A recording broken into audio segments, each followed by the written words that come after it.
Hello. आज Ayurveda classes में जो हम टॉपिक शुरू कर रहे हैं वो है सिरा धमनी विज्ञान। और सिरा धमनी विज्ञान में आज मैं सिरा वाला पार्ट लूंगी कि क्या है ये सिराएं और आयुर्वेद शास्त्र में क्या इनके बारे में वर्णन किया गया है, हमारी जो संहिताएं हैं उनमें वो मैं बात करूंगी। तो सबसे पहले जब हम सिरा की बात कर रहे हैं यहाँ, तो एक बात मैं आपको जरूर कहूंगी कि जब भी हम आयुर्वेद में किसी विषय के बारे में पढ़ते हैं या उसका वर्णन देखते हैं तो हमें एक चीज जाननी बहुत जरूरी होती है, जो कि उसकी होती है व्युत्पत्ति।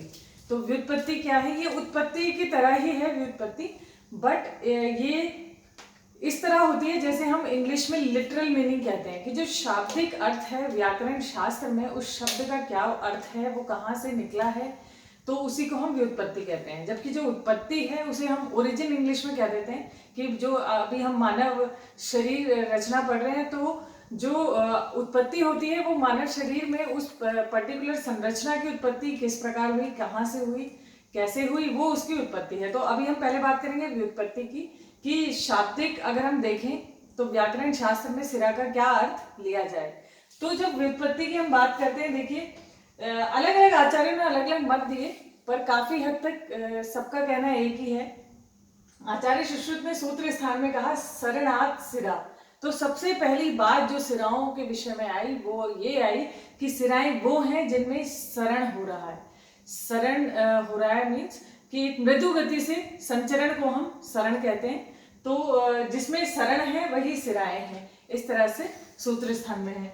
फिर अगर हम नेक्स्ट देखें चक्रपाणी जी का जो मत है उसमें शरणात् देशांतर गमनात्, तो शरण के साथ साथ गमन की बात की, तो कहीं ना कहीं संचरण जो एक चीज को दूसरी जगह तक लेके जाती है, एक जगह से दूसरे स्थान में लेके जा रही है किसी चीज को, तो वो गमन है। और शरणार्थ इन्होंने भी कहा कि शरण उसमें हो रहा है, एक मृदु गति है संचरण की। तो ये बात आचार्य चक्रपाणी जी ने भी अपने शास्त्र में कही। फिर जो अगली बात हम करते हैं, जो गंगाधर जी हुए, उन्होंने क्या कहा? उन्होंने कहा शरणात् रसादीनाम गमनात् सिरा इति उच्यन्ते। इसका अर्थ क्या है? सबसे पहले तो देखिए इन्होंने भी शरणात् कहा, शरणात्, तो शरण की बात इन्होंने भी की कि सिराएं वही हैं जिनमें मृदु गति से संचरण हो रहा है, शरण हो रहा है। फिर उन्होंने कहा रसादि नाम, जो रस आदि धातुओं का शरण कर रही हैं। गमनात्, गमन करने की बात इन्होंने भी कही, सिरा इति उच्यन्ते, वही सिराएं हैं। तो इस तरह श्री गंगाधर जी ने व्युत्पत्ति जो है सिराओं की बताई अपने शास्त्र में। फिर श्री गणनाथ जी हुए, इन्होंने क्या कहा? शरणम मृदु गत्या। इन्होंने देखिए गति की भी बात की कि जो शरण है वो कैसा हो रहा है, मृदु गति संचरण है। चलनम इति, तो इन्होंने चलन वर्ड कह दिया। जैसे गंगाधर जी ने गमन शब्द का प्रयोग किया था, इन्होंने चलन कह दिया। चलनम इति प्राचीन अभिसंधि सुस्पष्ट, तो प्राचीन उसमें किस तरह से इसका स्पष्ट वर्णन है आप देख सकते हैं। शरण और चलन या हम गमन कह सकते हैं। संचरण की बात, जब भी सिराओं की बात आई तो मृदु गति के संचरण की बात आई, तो ऐसी संरचनाओं को उन्होंने सिरा की परिभाषा दी। फिर जो नेक्स्ट बात आती है वो आती है उत्पत्ति की। जैसा मैंने आपको बताया कि पहले हम शाब्दिक अर्थ समझते हैं किसी भी विषय में और उसके बाद उसकी उत्पत्ति देखते हैं कि मानव शरीर में किस प्रकार उसकी उत्पत्ति बताई गई है। तो जब हम उत्पत्ति देखते हैं तो उत्पत्ति बताते हुए आचार्य सुश्रुत ने शारीर स्थान के 7वें अध्याय में बड़े ही अच्छे से इसको बताया है। तीसरे श्लोक में उन्होंने कहा तासाम नाभिमूलम ततश्च प्रसरन्ति ऊर्ध्वम अध तिर्यक च। तो उन्होंने क्या कहा कि जो उत्पत्ति है वो नाभिमूल से है। तो आचार्य सुश्रुत ने नाभिमूल की बात की। उन्होंने कहा कि जो नाभिमूल है उसी से जो सिराएं हैं उनकी उत्पत्ति हुई है, और वो अधः मीन्स नीचे की ओर, ऊर्ध्व मीन्स ऊपर की ओर, और तिर्यक मीन्स चारों दिशाओं में इस तरह से वहां से निकलकर फैली हुई है सर्व शरीर में। तो इस तरह उन्होंने उत्पत्ति नाभिमूल को कही। जो एक आचार्य भाव प्रकाश हुए, मैं यहाँ उनकी भी बात जरूर करूंगी।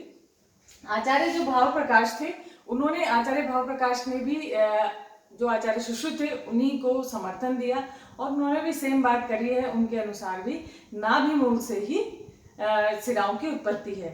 किंतु एक आचार्य हुए जिनका नाम था आचार्य वाग्भट, उन्होंने अष्टांग संग्रह और अष्टांग हृदय, इस तरह दो उनके बड़े शास्त्र हैं जिनको हम पढ़ते हुए जरूर उनको हम रेफर करते हैं। तो अष्टांग संग्रह और अष्टांग हृदय दोनों में ही जो आचार्य वाग्भट थे, उन्होंने जब उत्पत्ति बताई सिरा की, तो उन्होंने नाभि न कहकर उन्होंने हृदय को इसकी उत्पत्ति स्थान कहा कि हृदय से ही ये सिराएं उत्पन्न हो रही हैं।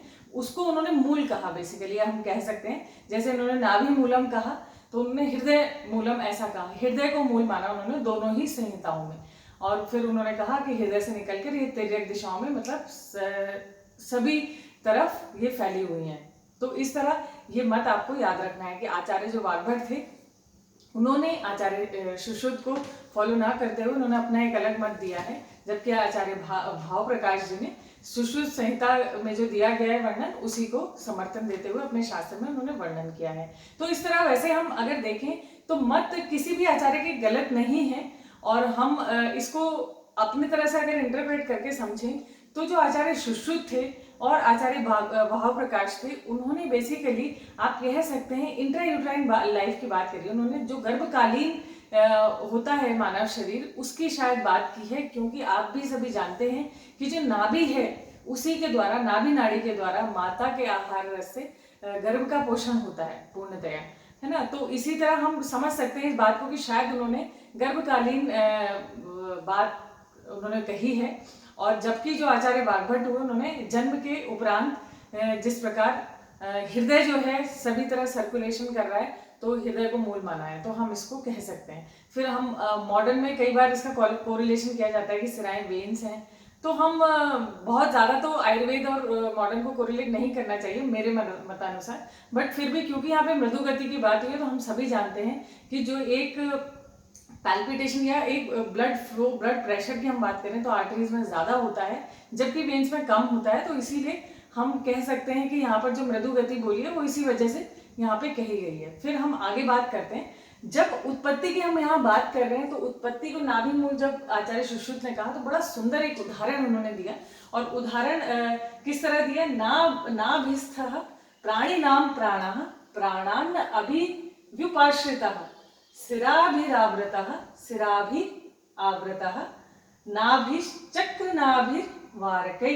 तो उन्होंने क्या कहा, नाभिस्था प्राणिनाम प्राणा प्राणात् अभिर्विपाश्रिता। इसका मतलब क्या हुआ, जो नाभि है वो प्राणियों का प्राण है। और जो देखिए, दोनों चीजों को उन्होंने एक दूसरे के साथ लिंक्ड बताया, रिलेटेड बताया, और एक दूसरे को वाइस वर्सा एक दूसरे पे डिपेंडेंट कहा। उन्होंने कहा कि प्राणियों का जो प्राण है वो नाभि है, और नाभि का जो प्राण जो मेन वो है मूल, वो प्राणियों के प्राण है। तो एक दूसरे पे डिपेंडेंट है, और नाभि को उन्होंने प्राणियों का प्राण कहा। इस तरह से कहते हुए उन्होंने फिर क्या उदाहरण दिया, सिराभि आवृता नाभिश्च चक्र नाभिर्वारकै।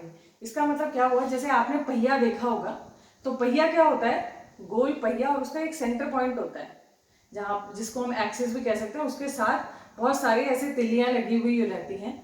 तो उन्होंने क्या कहा, नाभि को आप वो सेंटर पॉइंट समझ लीजिए, पहिए का वो मूल समझ लीजिए, और जो उसकी इस तरह से सभी डायरेक्शन में मल्टी डायरेक्शनल वो जो लगी रहती हैं लंबी लंबी कह सकते हैं तिल्लियां, उनको उन्होंने कहा कि आप सिराओं से कोरिलेट करिए। तो कितना सुंदर उन्होंने उदाहरण देते हुए कहा कि उत्पत्ति स्थान जिसको हम नाभि कह रहे हैं, वो मूल है पहिए का, वो केंद्र बिंदु है, और वो सब सिराएं हैं जो निकली हुई हैं। तो आप देख सकते हैं वो जो तिल्लियां होती हैं, जब तक एक सेंटर पॉइंट नहीं होगा तो तिल्लियों का कोई अपना अस्तित्व नहीं है, वो वहां पे नहीं वो संरचना बना सकती। जबकि वो जो तिल्लियां नहीं है, तो वो सेंटर पॉइंट अकेला उसका कोई अस्तित्व नहीं है। तो जिस तरह नाभि को प्राण के ऊपर डिपेंडेंट और प्राण को नाभि के ऊपर डिपेंडेंट, इस तरह से उन्होंने पहली लाइन में कहा, इसी तरह उन्होंने पहिए का एक उदाहरण बड़ा सुंदर देकर इसको वर्णित किया है। फिर हम आगे बढ़ते हैं।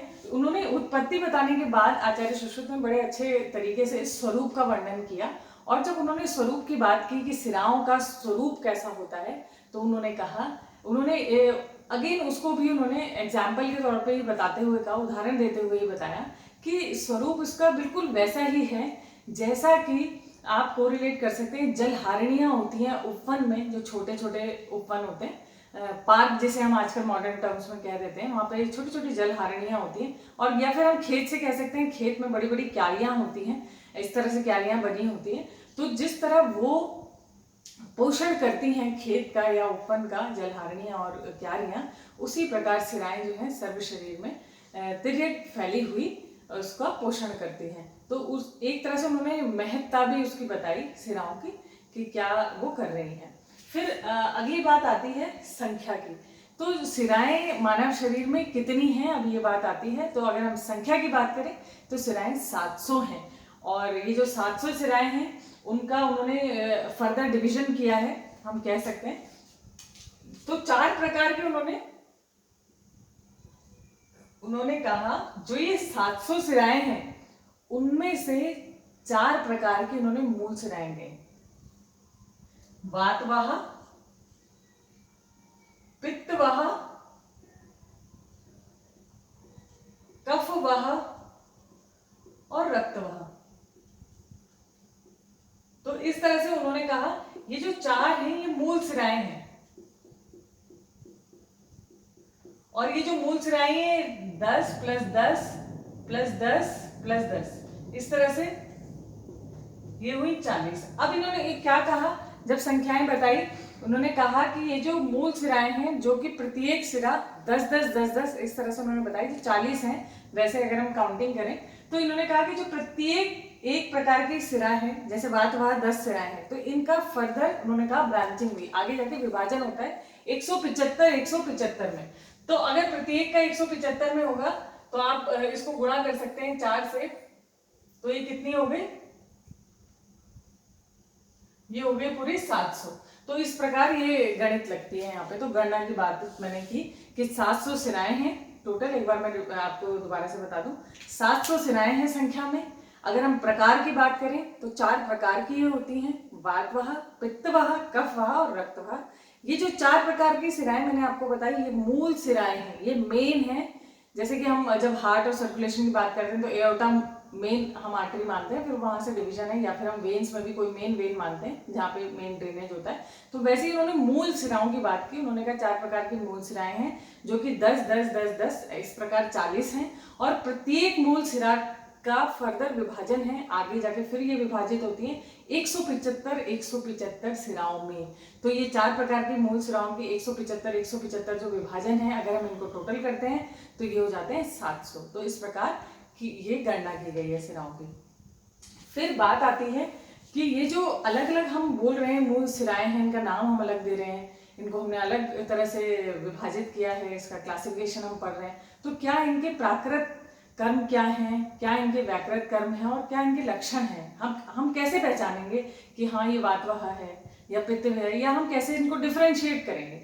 तो जब वातवाह सिराओं की बात उन्होंने बताई आचार्य सुश्रुत ने शारीरिक स्थान के अपने 7वें अध्याय में, तो उन्होंने क्या कहा, जो वातवाह सिराएं होती हैं, अगर हम वर्ण की बात करें तो कृष्ण वर्णी होती हैं। और दूसरा इन स्पर्श में कैसी होती है, स्पर्श में ये शीत होती हैं, थोड़ी रुक्ष होती हैं, जैसे वात के गुण हैं, ऐसा उन्होंने बताया। और ये वात से परिपूर्ण रहती हैं, ऐसा शब्द उन्होंने इसके लिए प्रयोग किया है, ऐसे वात इसमें भरी रहती है इस तरह से। और ये इस तरह से उन्होंने वर्णन किया कि वर्ण भी बताया और उन्होंने कहा कि किस प्रकार ये वात से भरी हुई रहती हैं। फिर जब उन्होंने पित्त वह सिराओं की बात की तो उन्होंने उसको नीलवर्णी पित्त वह सिराओं को कहा। उन्होंने कहा नीलवर्णी होती है और स्पर्श में उष्ण, इन्होंने कहा कि ऐसा होता है।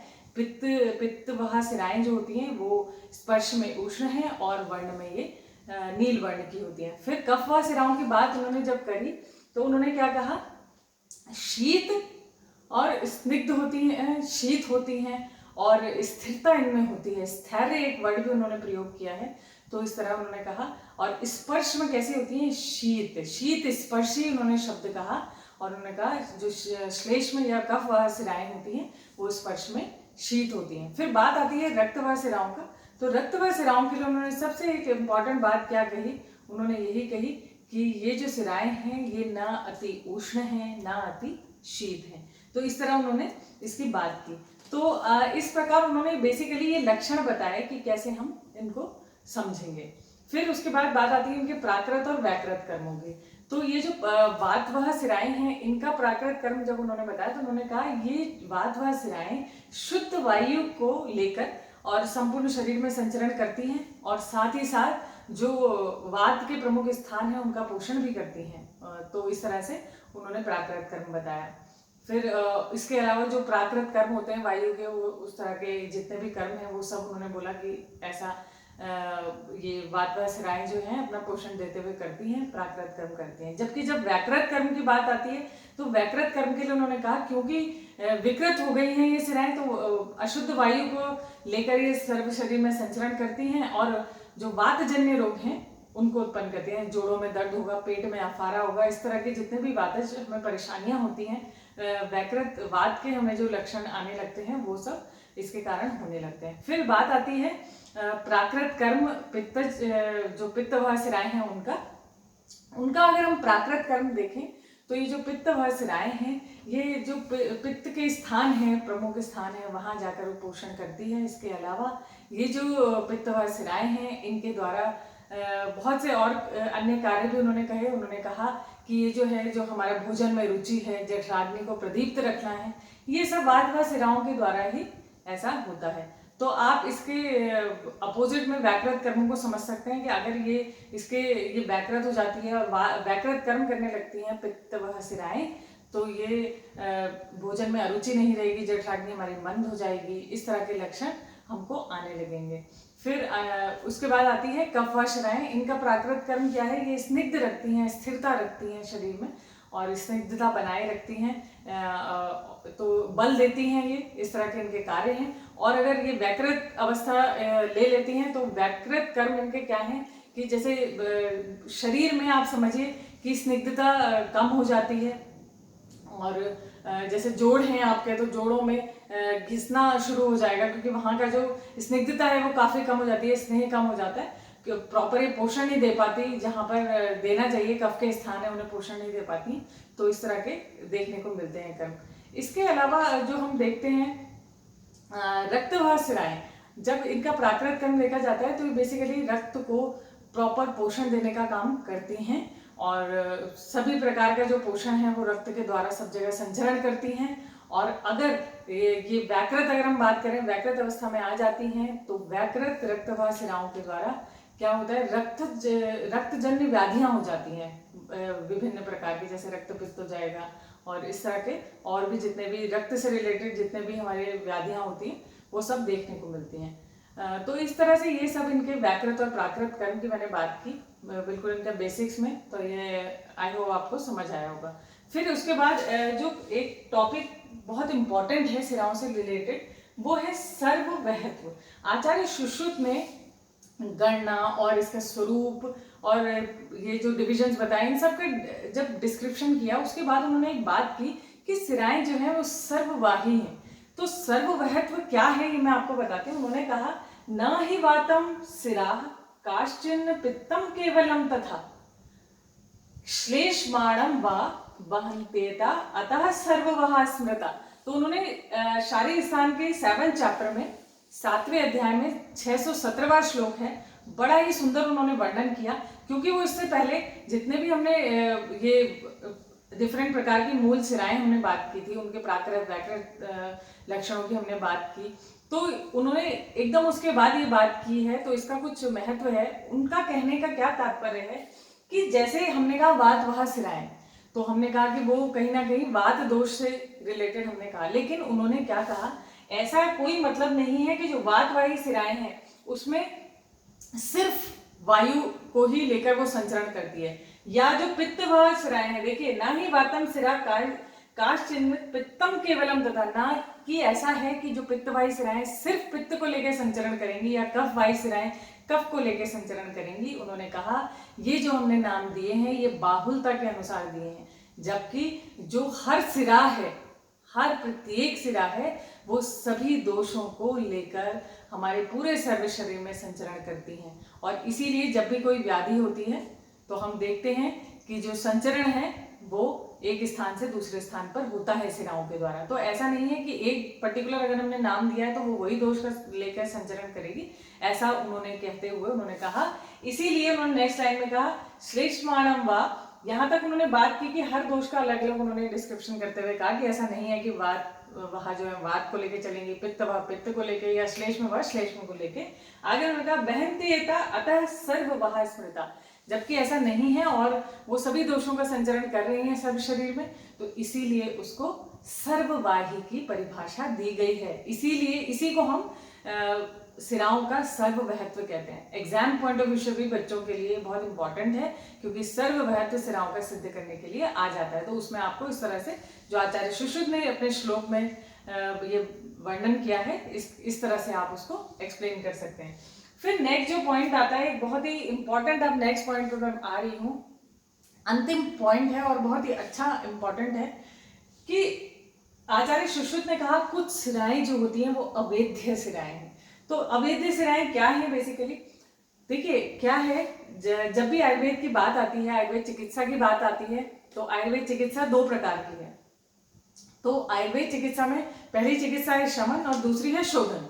तो जो शमन चिकित्सा है उसमें तो हम जो प्रकोपित दोष हैं उनको औषधों द्वारा शांत करते हैं, जबकि जो शोधन चिकित्सा है, अगर दोष बहुत ज्यादा प्रकोपित हो जाते हैं, बहुलता उनकी हो जाती है, तो हम उनको शरीर से बाहर निकाल देते हैं, उसको हम शोधन कहते हैं।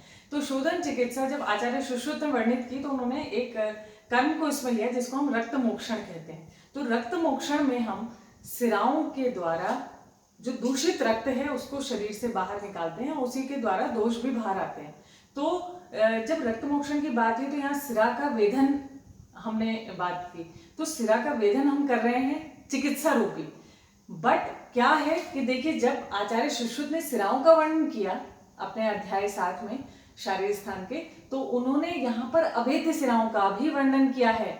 तो उनके अनुसार रक्त मोक्षण चिकित्सा जो उन्होंने शोधन में कही, रक्त मोक्षण करना चाहिए, सिराओं का वेधन करके हमें दूषित रक्त बाहर निकालना है, लेकिन फिर भी कुछ सिराएं ऐसी हैं जिनका वेधन बिल्कुल निषेध है, जिनका वेधन नहीं करना चाहिए, क्योंकि उनका वेधन अगर हम करते हैं तो वो हमारे जीवन के लिए बहुत ही कष्टकारी हो सकता है, मृत्यु भी हो सकती है। तो उनको उन्होंने अवेद्य सिराओं की परिभाषा दी। तो इस प्रकार ये अवैध सिराएं हैं। और अवैध सिराओं की अगर मैं गणना की बात करूं तो ये 98 होती हैं, 98 होती हैं, और जिनमें की देखिए शाखाओं में 16 होती हैं, मध्य शरीर में 32 होती हैं, शिरोग्रीवा में 50 होती हैं। इस तरह से ये गणना अवैध सिराओं की है। जब शाखाओं में जो 16 इन्होंने बताई अवैध सिराएं, उनमें इन्होंने कहा कि 4 जो है हर प्रत्येक शाखा में होती है, और उसमें भी उन्होंने क्या कहा, वो 4 कौन कौन सी होती हैं उनका नाम भी उन्होंने देकर उनको मेंशन किया है। जालधरा 1 होती है, उर्वी 2 होती है और लोहिताक्ष 1 होती है। तो इस तरह से शाखाओं में जो 4 का उन्होंने डिवीजन बताया 16 में से, तो उन्होंने उनके नाम भी बताए हैं, जालधरा, उर्वी, लोहिताक्ष। देखिए जब हमने पहले गणना की थी तो मैंने आपको बताया था कि टोटल 700 होती हैं। तो 700 में से थोड़ा सा मैं एक चीज और यहाँ पे बता दूं, मैंने प्रकार तो आपको बताए थे। जब हम गणना की बात कर रहे हैं तो षडंग शरीर के हिसाब से भी गणना है। तो षडंग शरीर के हिसाब से जो शाखा होती हैं, प्रत्येक, अभी मैं हर प्रकार की बात कर रही हूँ, शाखाओं में 100 बोली, उसके बाद जो आपका मध्य शरीर है उसमें 32 बोली, और जो शिरोग्रीवा वाला पार्ट है, अपर पार्ट है आपका, उसमें 42 बोली। तो इस तरह 41 बोली। तो इस तरह से ये कितना हो गया, देखिए मैं एक बार काउंट करके आपको बताती हूँ, 100, 32 और 41,